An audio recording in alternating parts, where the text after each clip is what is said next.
Hello, good afternoon, and welcome to today's episode of Modesty's Money Masterclass.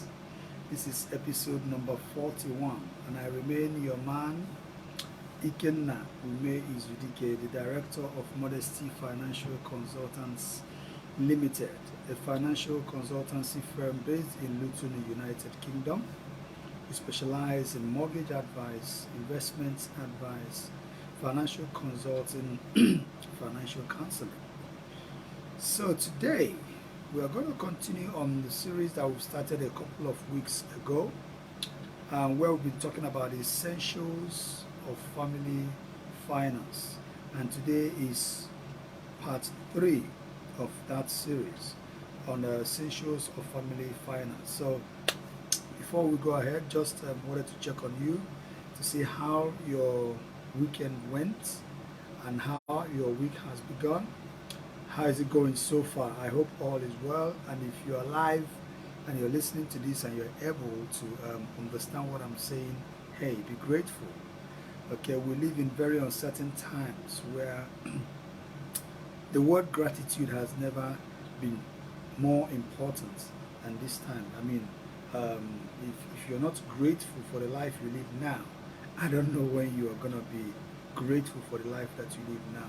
Because you're alive alone, it's enough reason for you to appreciate where you are. You may not be where you want to be, but if you're honest with yourself, if you look back, you are not where you used to be. If you haven't made any progress, take stock of what's happened in the past. Excuse me. Find where you've made mistakes.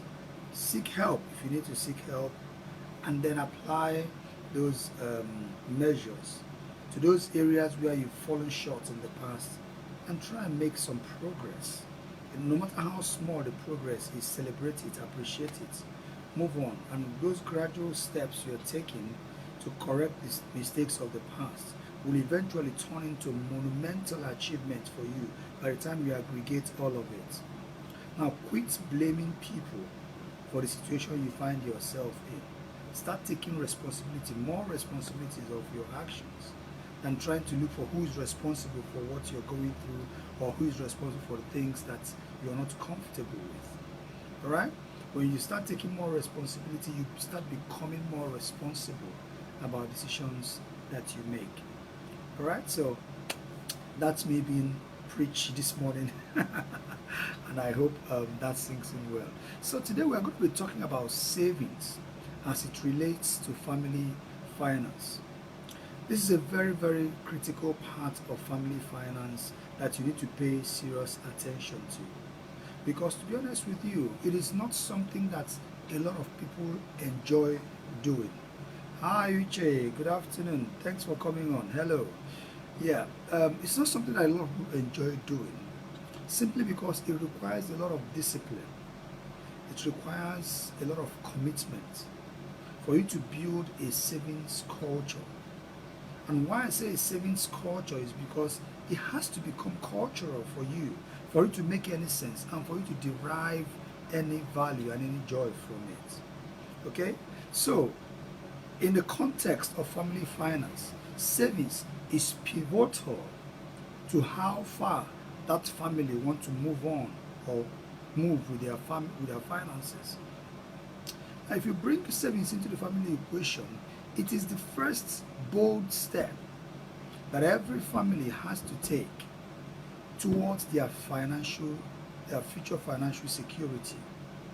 To secure the financial future of every family, savings becomes the first bold step that family has to take to secure their financial future.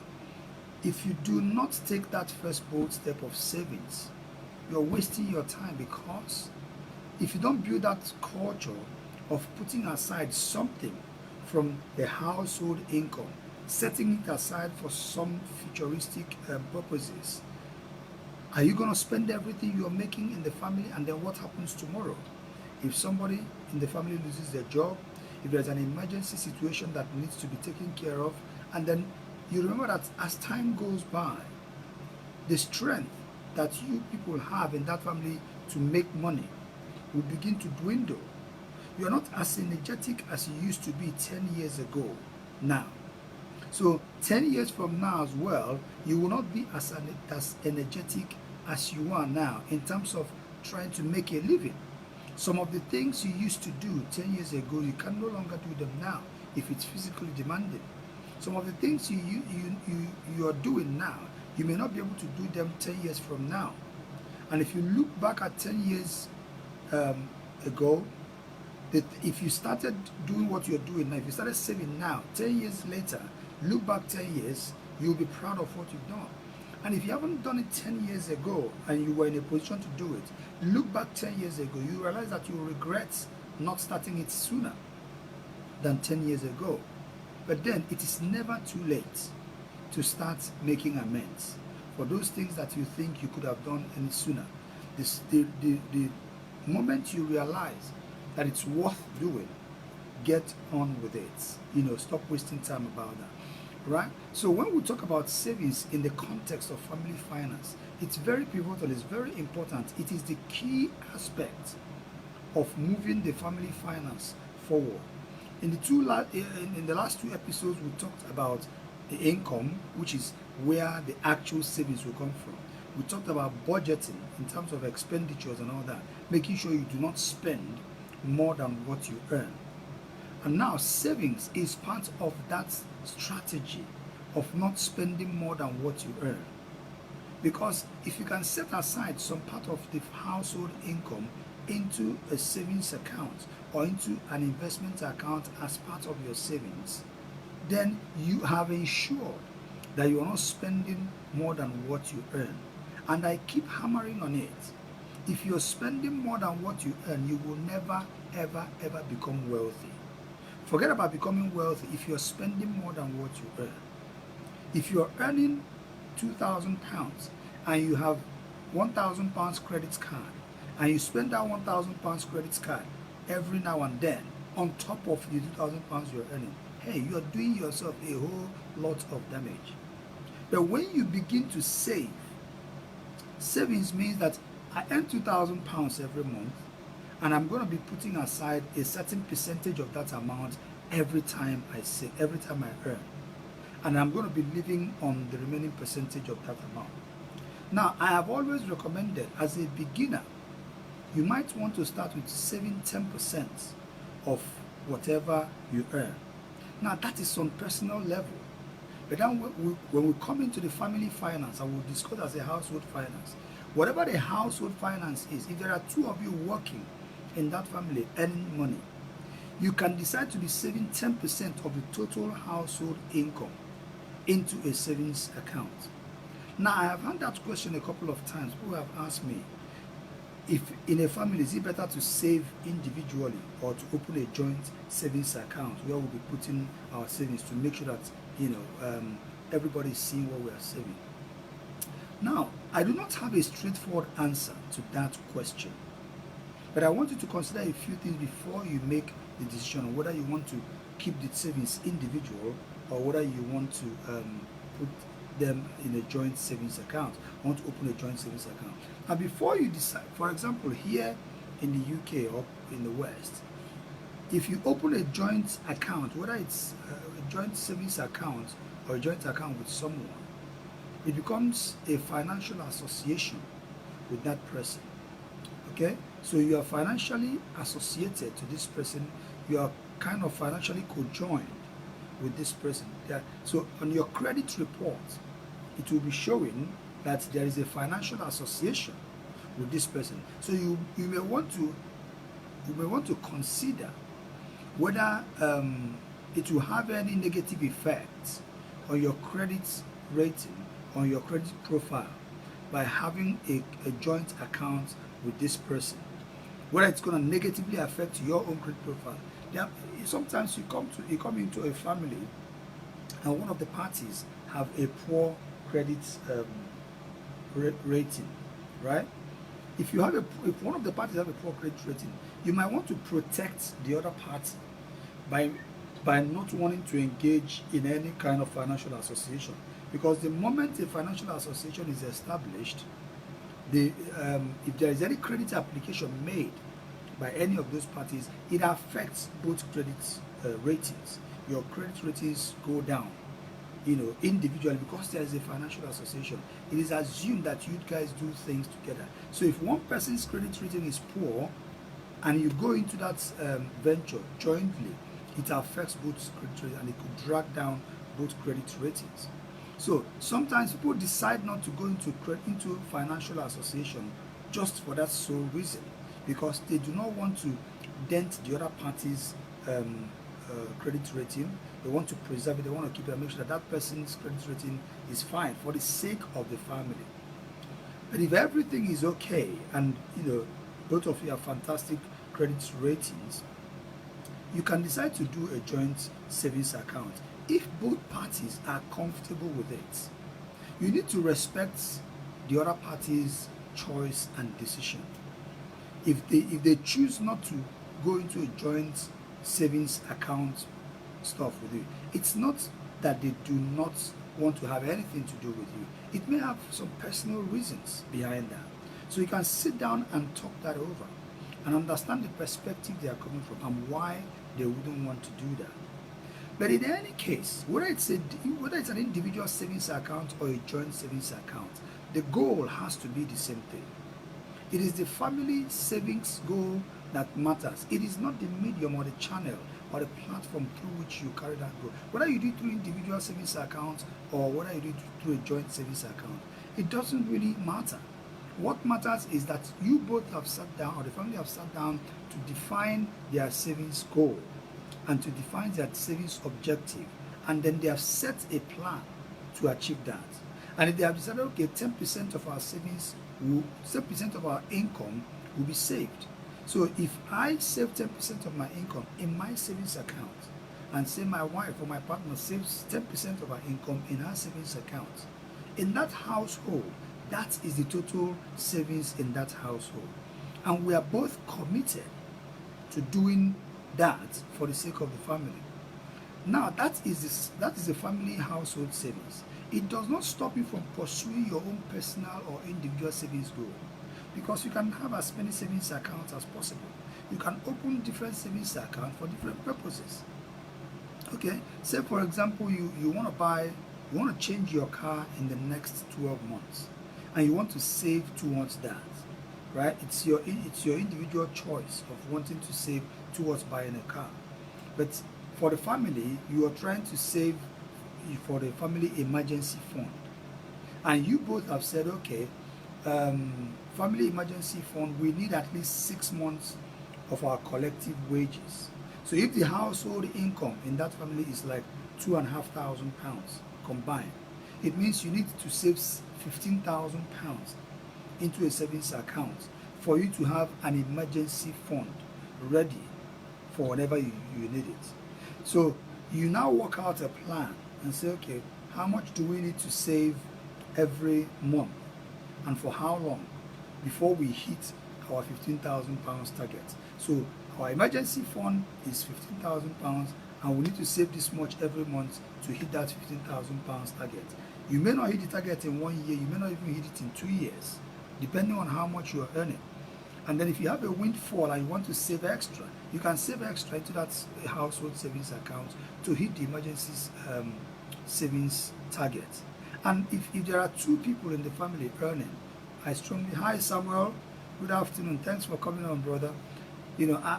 I recommend 6 months worth of income into an account that is called emergency fund, and that emergency fund must not be tampered with.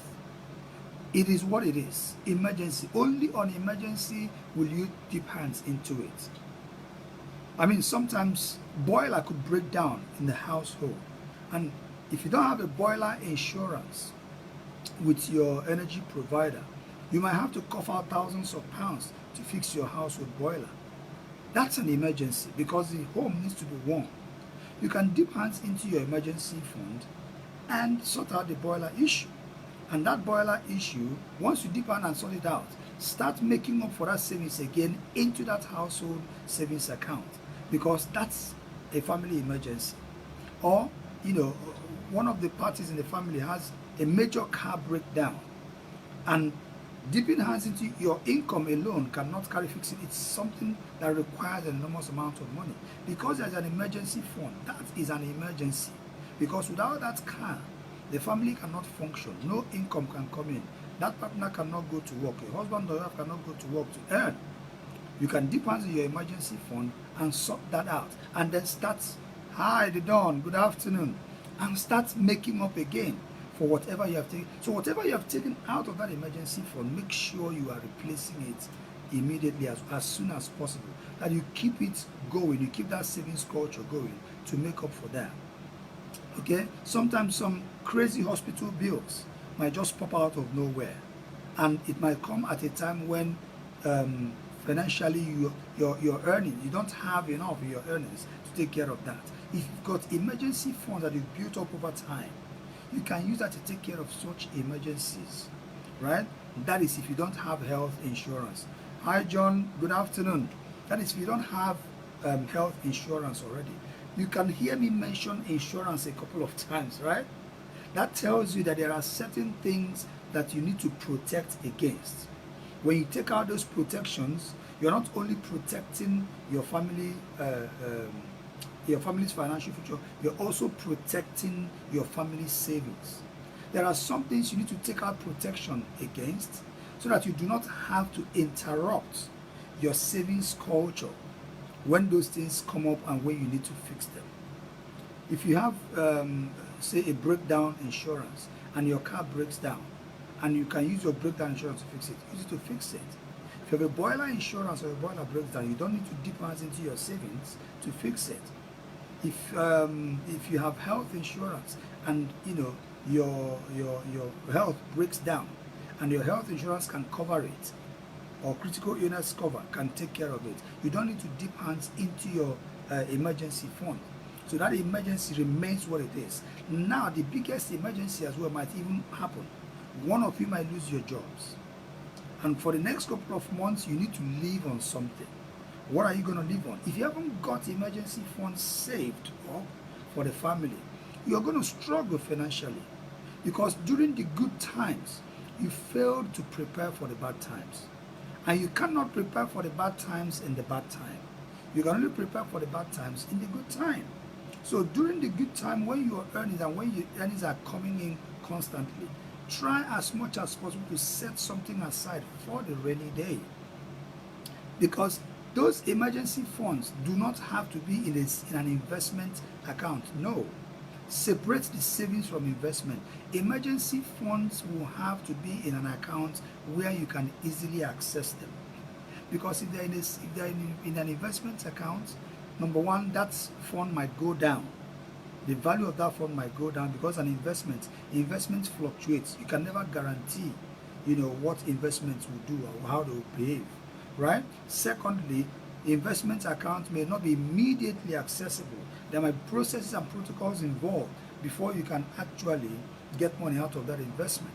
So you have to separate the savings from investments, right? So when you save for emergencies, or when you save for things that you need access to, make sure that it's in an accessible savings account. When you want to invest, make it clear that this is for investment, and then you invest, look away and forget about it. Okay, so now with family household savings, emergency funds is very, very important. Then there are other family things that you need to do which you want to save towards. For example, if you want to save towards Christmas, it's a family event. There is no way Christmas can come upon you unannounced, because from day one we already know what the Christmas day is. It's the 25th of December. Okay, so every family already knows the date for Christmas. So if you want to start saving for Christmas, you can start saving in January for Christmas, and by Christmas you have enough money in the family savings account to take care of Christmas expenses. That way it doesn't become such a huge thing for you. All right, if you're saving for a child's birthday, your child's big day, and this child's big day is not coming upon you unannounced, you already know when that big day is. or even for your own big day. You know, maybe you are turning 30, 40, 50, or whatever zero it is, and you want to save for, you know, for that big day celebration. It's a family event. The family can decide to set aside, you know, some money towards that, so that at that time it will not be a big burden for the family to cater for. So now, individual or joint savings accounts, I have said there is no one answer to that. It is based on individual circumstances of the parties in that family and individual circumstances of each family, right? So whether you choose to save individually or in a joint savings account as a couple, it is down to what the both of you are comfortable with. If you are comfortable with doing it jointly and it doesn't have any negative impact on the other person's financial credit rating and all that, then that's fine. If one party is not comfortable doing that, there is no point pushing it. What you need to focus on are the savings goals, and then who contributes what. Okay? If this person is earning more in the family, it's imperative that he contributes more into the family savings pot. But the percentage of contribution has to be level, so that at least it creates some kind of level playing field for everyone involved, and you know, a picture of fairness as well. But okay, we agree to be setting aside 10% of our earnings into the family savings account and to build our emergency fund. Fine. I earn £2,000, you earn £1,500. We have £3,500 in this household.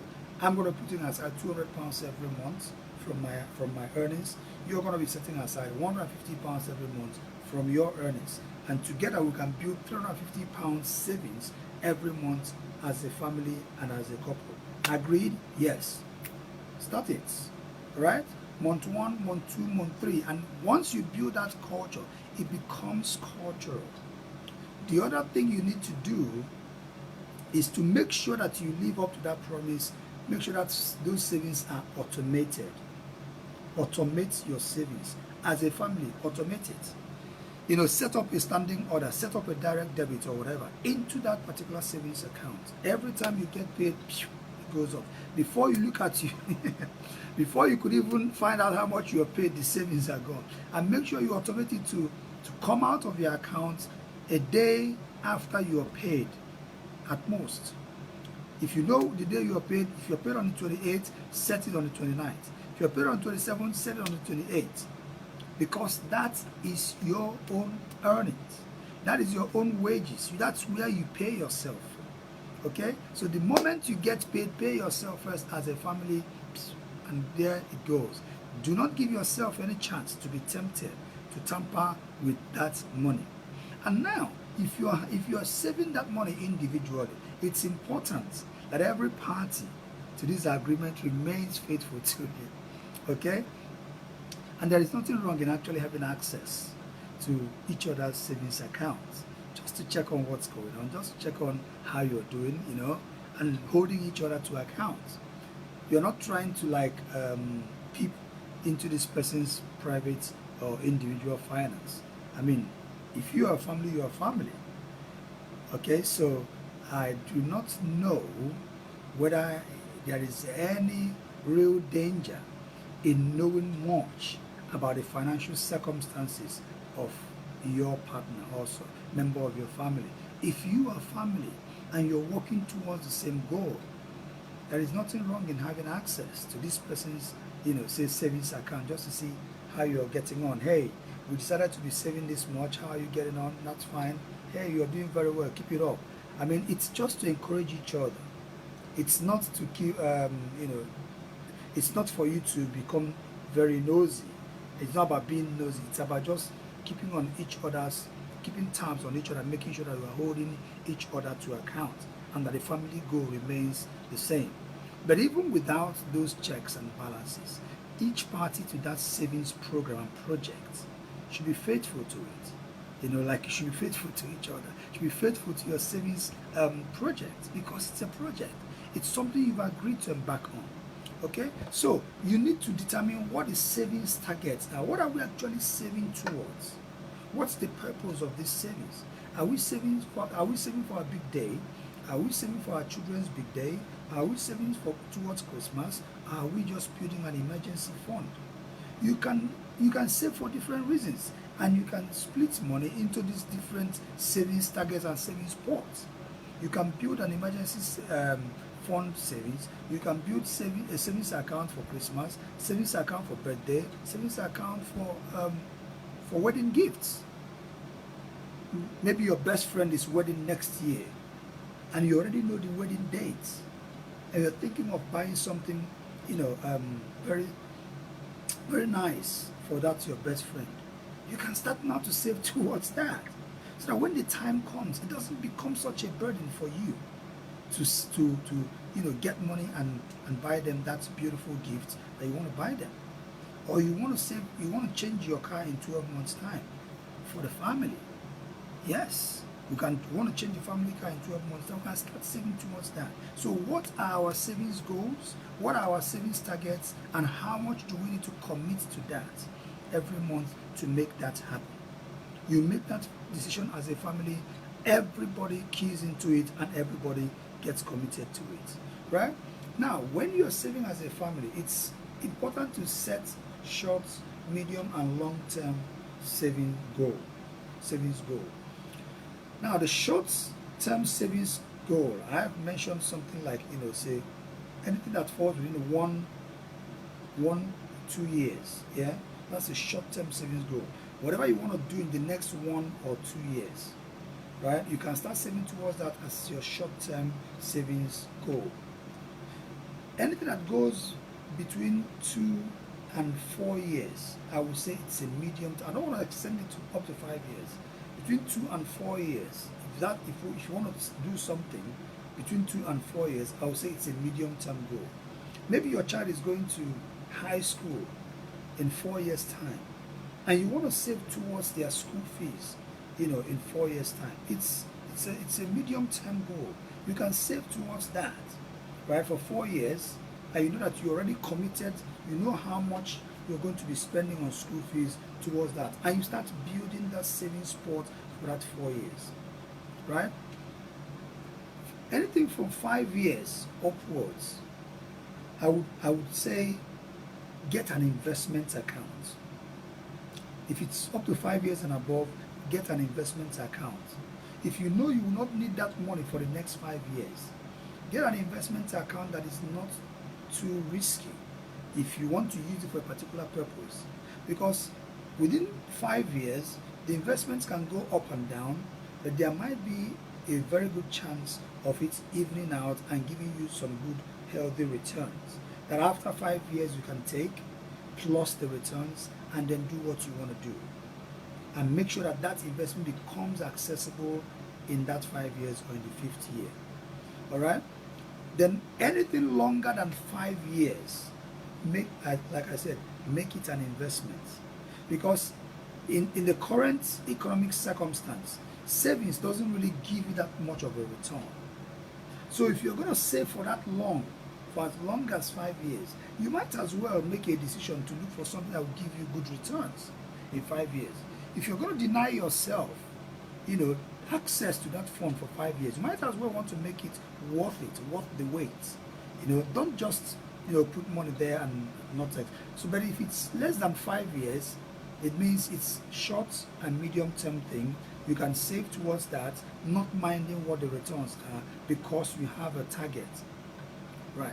And then there are also some investments that's 5 year term investments, but they have fixed returns, fixed rate of returns, right?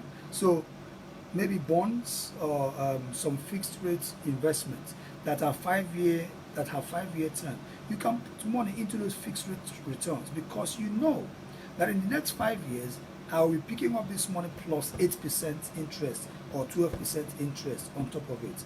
Now I know what I'm going to be expecting from this money. I don't need this money and I have this money in bulk. It's favored people who have lump sum investments, okay, because you now have something to look forward to. So if you have that money in lump sum and you know you don't need it for the next 5 years, you can just put it in a fixed rate of return investment for the next 5 years. And by 5 years, that investment matures, you take it plus the return and you do what you want to do with it. Okay? But then if you have the option of building that up for another 5 years, look for an investment that gives you the option as well of building that fund up for 5 years if you don't have that lump sum, and build that money up for 5 years with investment returns. Even with the market fluctuations, you might still be able to get something in return. But hey, take into consideration all that things that you need to consider when it comes to investment before you make that decision. Okay? Now, how accessible are your savings? That's another question you need to ask as a family when you want to save for family or for household purposes. Make sure that when you are saving, if it's savings, make sure that those savings are accessible. Savings are supposed to be accessible, that you can access them instantly whenever you need them, whenever you want them. That's why they are savings. That's why they are not investments. That's why they are not locked in. But there are certain savings that have locked in features to them. There are certain savings that you are told that these savings you cannot access them for the next 2 years. If you want to access them for the next 2 years, there is a penalty payable for early accessibility. Make sure you understand the terms and conditions of those savings before you engage in them. And make sure that those terms and conditions match your goals and your objectives. That you don't just rush into those savings because they are called savings, and then you think, well, I thought that I could access them whenever I wanted. There is no thought, there's no thinking there, right? I thought it's not part of the equation. It means you did not read the small print, you do not really understand what you are getting yourself into. So if you want to build your emergency funds, make sure emergency funds are very accessible whenever you need them. The returns might be almost, now there are some savings that are returning like 0.01% on them, so it's very, very, very, very insignificant. In fact, there is even a rumor of negative interest rates by the Bank of England. The Bank of England has said they are not ruling it out. Okay, that is how bad savings and returns on savings and interest on savings are right now, especially here in the UK. The Bank of England said they are not ruling out negative interest rate. For those of you who don't understand what negative interest rate means, it simply means that if interest rates on savings go negative, you will be paying the bank for holding your money. The bank will not pay you interest on the money you deposit with them. It means that the bank will be taking money from you for holding the money. That is negative interest rate. That is how bad it is now for savers. Savers are in a very, very bad position right now when it comes to interest and earnings on savings. So you might be wondering, so why is he talking to us about savings when he knows that savers are in a very bad position? It is simply because you are using it to build your financial discipline. Savings disciplines you financially. It tells you what you need to do with your money at every point in time so that you do not run out of money when you need money. Okay? It makes you responsible financially, making sure you do not spend more than what you are earning. When you build that culture and that discipline inside you, then you can do anything. Then when you build up a savings, say for a year or two, you now have a lump sum cash in your hands. That's when you begin to think about what to do with that. You begin to consider some investment options. Oh yes, I've been able to build up these savings over 1 year or two. Now I have this lump sum in cash in my account. What am I going to do with it? You begin to think investments. Yeah? You now begin to think of how can I make this money multiply? How can I make it grow? But if you didn't build the savings culture in the first place, you will not get to that point where you begin to think about investments and where you begin to think about multiplying your money and making it grow. So you give yourself the best chance of wealth building and wealth accumulation by building that savings culture as a family. Okay? So it's not a very good time for savers at the moment. But it doesn't mean that savings has no value. It doesn't mean that savings has no use. But when it gets to the point where savings becomes negative interest thing, I'm not very sure that that's going to be very attractive to a lot of people. People are going to be looking for an alternative form of keeping money and saving money. All right? But when that time comes, we are going to look at it. But as it stands now, even with the very, very minimal interest rate that is payable on savings accounts these days, it is still useful to build a savings culture, especially as a household. Now I'm going to talk about something very, very important when it comes to savings. Some people are asking, is it best, what about children saving for children, or children's savings accounts? Should I save in my children's name, or should I save in my name? I want to build up savings for my children. Yes, we are all emotionally attached to our children, and we want the best for our children, and we want to make sure that our children have the best chance of of achieving things in the future. But I want to ask you a question here. Think back to when you were 17, for example. If your dad woke you up on your 17th birthday and handed you 20,000 pounds. So 1 second. This is important.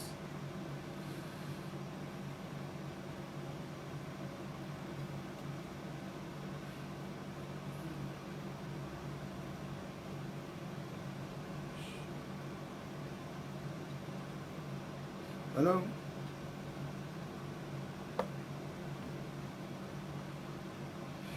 All right, so if your dad woke you up on your 17th birthday and handed you, say, 30,000 pounds as your birthday gift, what do you think you're going to do with 30,000 pounds at the age of 17?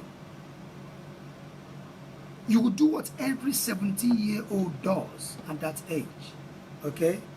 Which is, you think about nice cars, you think about nice clothes, you think about nice shoes, you think about jewelries, you mean, I've got 30,000 pounds all to myself. I'm going to have a good time. I'm going to go out there and party hard. Some people who are going to clock and go clubbing and just blow the money. Because, first of all, you didn't work for it.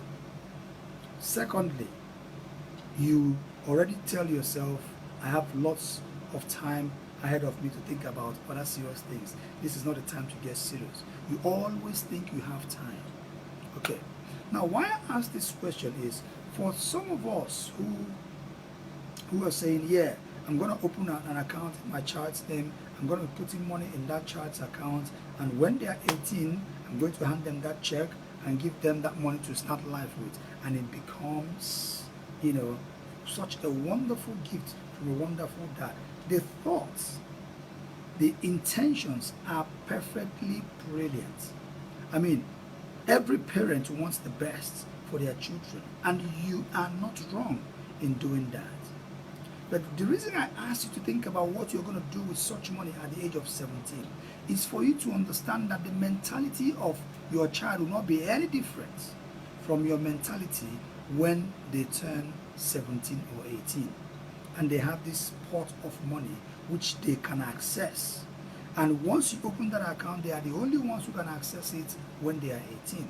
You can't even access it as their parent if that's the strictest sense of the child trust fund account. So you have no control over what that child does with that money at that age. There's a possibility that they could take that money and mess it up, and then they come back to you a couple of years later and say, Dad, I messed up. Now I've learned my lesson. Can I start all over again? And I don't know if as a dad or as a mom you say no. Yeah? Because we're emotionally attached to our children. So in saving for the children or for the children's future, Now, this is my personal view, and this is my own personal approach and the way I would look at it. I would want to save that money in a name that I will be in control of. So if that means saving it in my name or in my wife's name or in a family name, but I will be in control of that fund. I will not open that savings account in my child's name and leave it out of my control, and then they become fully in control of it by the time they turn 17 or 18, because they will not be in the right frame of mind to deal with that money the way I want them to deal with at the age of 17 or 18, unless they have received adequate financial education up to that point. But trust me, as teenagers, financial education gets to a point where it's different when the real money enters their hands, and then ideas start running through their brains. Each time they see a car on the road, they feel, I can afford this. Each time they see their mates with the nice trainers, I can afford this. When they see a good wristwatch, they think 30,000, I can afford this. Okay? So I wouldn't want to be out of control. I wouldn't want not to be in control of that child savings. I would want to be in control of it, so that when I'm handing that money over to that child, I would want to be sure of where that money is going into, because it is still the money I built up for them. It's a gift after all, but I wouldn't want that gift to be wasted. So when they turn 17 or 18, I would like to sit my child down and ask them, what do you want to do with this money? Oh, Dad, I want to invest it. Go and open an investment account and come and show me that investment account. All right? He opens an investment account, he comes, he shows me that investment account, and I tell him how investment runs. And I can give him part of the money first, and I say, I'm going to give you this money, and I want you to account for it in the next 1 year, and let's see how it's doing. All right? And then we spread it across different investments, and we keep monitoring it. I keep an eye on those investments, because I want him to know that that money didn't fall from the tree, and that money can be grown over time, just the way I grew it over time for him or for her. Because I'm in control of that money up to that time, I can dictate how that money is used and make sure it is used judiciously. But if I'm not in control of it, and I have saved it and invested it over this long period of time, and the child grows up and just inherits, millions of pounds or hundreds of thousands of pounds, just built in their name, or tens of thousands of pounds built in their name, it's very, very possible. Only a very small percentage of 17 or 18-year-olds will think beyond the next 10, 15, 20 years when you hand them such amount of money. Because what they will do is what every 17 or 18-year-old will do. So remember, this is my own personal opinion in terms of saving in the children's name. So if you want to save for your child to go to school, for example, you can still save towards that. You can still save it in your name, but the goal remains the same thing. If you want to save for your child to achieve anything, you can save towards that. You can save it in your name, but the goal remains the same thing.